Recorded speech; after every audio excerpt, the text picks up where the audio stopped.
Cicero, orator terbesar Roma, berkata bahwa orang-orang Romawi tidak seharusnya memikirkan tentang salib. Terlalu hina, terlalu memalukan, terlalu mengerikan untuk dipikirkan oleh orang beradab. Tapi Paulus, seorang yang terdidik, terpelajar, dan pernah berkhotbah di hadapan para filsuf terkemuka dunia, memilih untuk berkata sebaliknya. Pesan salib itu adalah kekuatan Allah. Minggu lalu kita melihat bagaimana Paulus tiba di Korintus dalam keadaan lemah dan takut. Pekan ini kita akan menemukan apa yang ia pilih untuk diberitakan dan mengapa pilihan itu mengubah segalanya. Bersama saya, kita akan membahas pelajaran sekolah sahabat yang kedua dengan judul Pekabaran Salib yang akan disampaikan dalam waktu kurang lebih 10 menit.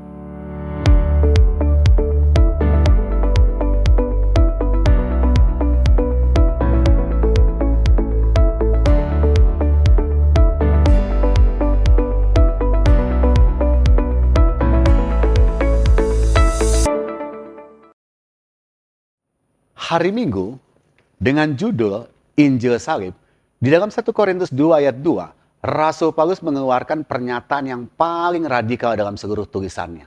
Ketika ia tiba di Korintus, ia memilih untuk menyederhanakan segalanya menjadi satu titik. Yesus Kristus yang disalibkan. Ini bukan karena ia tidak mampu berbicara tentang hal-hal yang lebih rumit. Ini adalah keputusan yang sangat disengaja berdasarkan pelajaran dari Athena. Di Athena, ia mencoba mendekati orang dengan logika, filosofi, dan sains, dan hasilnya hampir nol. Di Korintus, ia memilih pendekatan yang berbeda, bukan hikmat kata-kata, melainkan kuasa roh, dan hasilnya jauh lebih besar. Ketika Paulus berkata tidak mengetahui apa-apa selain Yesus Kristus yang disalibkan, ia tidak sedang merendahkan pendidikan atau intelektualitas. Ia sedang menegaskan bahwa tidak ada argumentasi manusia secanggih apapun yang dapat menggantikan kuasa pemberitaan salib. Injil salib ketika diberitakan dengan kuasa Roh Kudus memiliki kemampuan untuk menjangkau hati yang tidak bisa dijangkau oleh argumen terbaik sekalipun. Inilah fondasi dari seluruh pelayanan Paulus di Korintus, yaitu bukan kepintarannya, melainkan salibnya. Kita harus waspada. Karena setan selalu berusaha mengalihkan pusat pemberitaan dari salib kepada hal-hal lain. Seperti misalnya kepada program yang menarik, kepada kepribadian pemimpin yang karismatik, kepada perdebatan doktrin yang tidak berujung.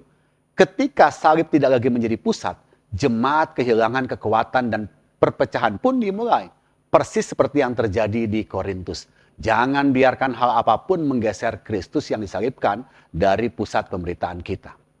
Jika kita tiba di hari Senin dengan judul kebodohan bagi mereka yang akan binasa, dan kita membaca 1 Korintus 1 ayat 20, pertanyaan-pertanyaan retorika yang Paulus lontarkan dalam ayat ini adalah tantangan yang langsung kepada 3 kelompok yang paling berpengaruh di dunia saat itu, yaitu kelompok orang berhikmat, dalam hal ini filsuf Yunani, kemudian ahli Taurat, dalam hal ini pemimpin agama Yahudi, dan kemudian yang terakhir para pembantah atau biasa kita sebut orator dari Romawi.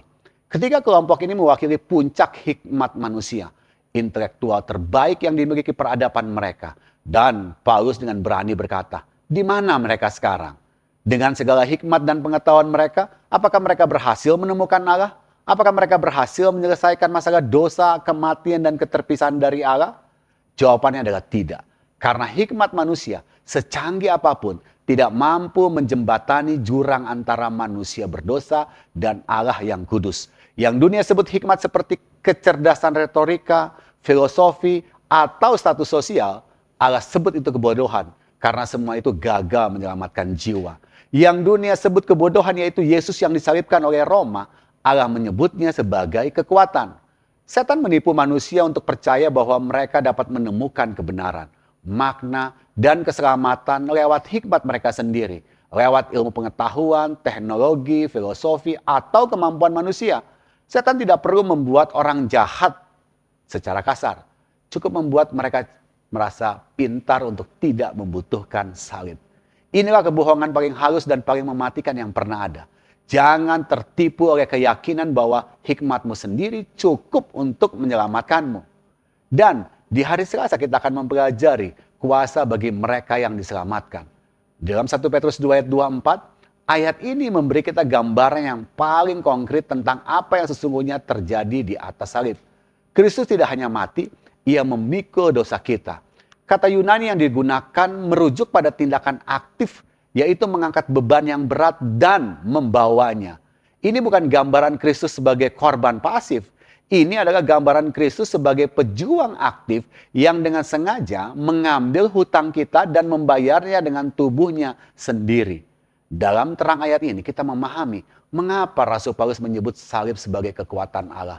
Di atas salib terjadi pertukaran yang paling ajaib dalam sejarah alam semesta. Dosa kita diambil oleh Kristus dan kebenarannya diberikan kepada kita. Tidak ada kekuatan lain dalam semesta yang mampu melakukan pertukaran itu. Sementara setan berusaha membuat kita memandang salib sebagai peristiwa sejarah yang sudah selesai. Sesuatu yang penting pada 2000 tahun yang lalu, namun tidak berdaya untuk menghadapi masalah kita hari ini. Ia ingin kita mencari kekuatan dari sumber lain. Dari program gereja, dari kepemimpinan manusia, atau dari pengalaman emosional. Oleh karenanya, jangan biarkan salib hanya menjadi dekorasi saja, tetapi biarlah itu menjadi sumber kekuatan hidupmu setiap hari. Di atas salib, Kristus memikul dosa kita dan memberikan kebenarannya. Ini bukan hanya berita baik, ini adalah kekuatan Allah yang sedang bekerja dalam hidup setiap orang yang percaya. Di dalam pelajaran hari Rabu, Mesias yang disalibkan judulnya, kita bisa membaca dalam 1 Korintus 1 ayat 23 sampai 24. Ayat ini dengan luar biasa merangkum dua jenis penolakan yang Paulus hadapi secara bersamaan di Korintus. Bagi orang Yahudi, salib adalah batu sandungan. Karena mereka telah menunggu berabad-abad untuk Mesias yang akan menggulingkan kekuasaan Romawi, membebaskan Israel, dan memulihkan kerajaan Daud. Tetapi, seorang Mesias yang mati di tangan Romawi adalah kebalikan dari semua yang mereka doakan dan harapkan. Bagi orang Yunani, salib adalah kebodohan total. Konsep bahwa Allah yang Maha Kuasa bisa mati di kayu salib adalah bertentangan dengan seluruh logika filsafat Yunani tentang dewa-dewa yang tidak bisa disentuh oleh penderitaan. Paulus menghadapi penolakan dari dua arah sekaligus, dan ia memilih untuk tidak mundur dari satupun. Namun perhatikan ayat 24. Untuk mereka yang dipanggil. Disinilah keajaiban terjadi. Orang-orang yang menerima panggilan itu, baik yang berlatar belakang Yahudi maupun Yunani, mengalami transformasi cara pandang yang radikal. Yang tampak sebagai kelemahan menjadi kekuatan, yang tampak sebagai kebodohan menjadi hikmat. Salib seorang Mesias yang disalibkan justru mengungkapkan seberapa jauh Allah bersedia pergi untuk menyelesaikan rencana penebusan. Ini bukan kelemahan Allah. Ini adalah kasih Allah yang bergerak melampaui semua batas yang bisa dibayangkan oleh manusia. Dan ketika seseorang melihatnya dengan mata iman, tidak ada yang lebih kuat, tidak ada yang lebih bijaksana dari salib itu. Sementara, setan terus menggunakan ekspektasi manusiawi untuk membuat orang menolak Injil yang sejati. Banyak orang menginginkan agama yang membuat mereka sukses secara duniawi, terkenal secara sosial, dan nyaman secara emosional. Tapi ketika Injil berbicara tentang mati terhadap diri sendiri, memikul salib dan mengutamakan orang lain, itu terasa seperti batu sandungan yang sama seperti dirasakan orang Yahudi di Korintus. Jadi, jangan biarkan ekspektasi manusiawimu menghalangimu untuk menerima anugerah Kristus yang disalibkan. Di pelajaran hari Kamis, Kristus, kuasa dan hikmat Allah judulnya, bila kita membaca di 1 Korintus 2 ayat 1 sampai 2, ayat-ayat ini memberikan kita gambaran yang sangat jelas tentang metode pelayanan Paulus di Korintus dan alasan di baliknya. Paulus secara eksplisit menolak dua hal.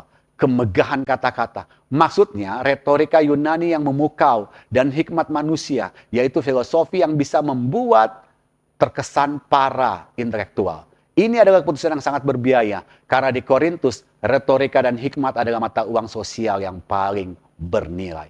Seseorang dihormati dan diikuti berdasarkan kemampuan berbicaranya.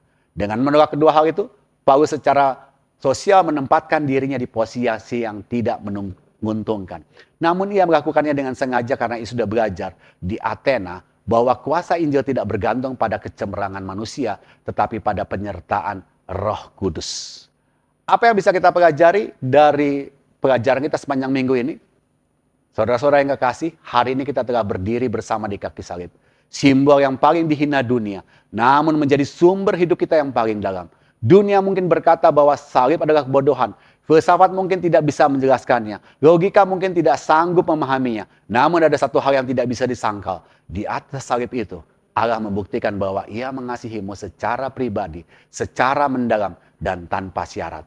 Ia tidak mengirimkan malaikat, ia tidak menulis surat, ia sendiri yang datang, menanggalkan kemuliaannya dan mati di tempat yang paling hina demi kita semua. Karena kita tahu bahwa apa yang dunia sebut kebodohan adalah kuasa Allah yang menyelamatkan jiwa kita untuk selama-lamanya. Kita akan bertemu lagi dalam pelajaran berikutnya. Dan Tuhan memberkati bila mana kita mempraktekkan apa yang sudah kita pelajari.